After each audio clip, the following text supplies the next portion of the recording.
Hi, I'm Dan from oneHR, and in this very short video, I'm going to be running through how we can change the leave visibility on the oneHR calendar. So to do this, we will start by heading into the admin section and then into the leave allowance tab. So you can see here we have our employee leave visibility drop down, and we've got three options. So the first is no restrictions. So this means that employees are going to be able to log in, and when they look at the leave calendar, they're going to be able to see holidays for all employees across the business. So they're going to be able to see when they're away, what dates, but they won't be able to see any reasons or additional information. They'll just be able to see when other members of the business are away, but they will be able to see the whole organisation.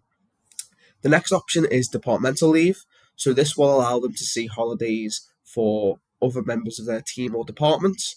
So if they want to ensure that there is no overlapping holidays or that there's office cover, this allows them to see leave specifically for their team. And then lastly, we've got the ability to set it where employees can just see only their own holidays. So we've got three options there that allow us to customize how that calendar is going to appear for our users on the oneHR system. Once you've selected your option, you'll just hit update here in the top right hand corner, and that view will be updated for users when they next log into the oneHR system.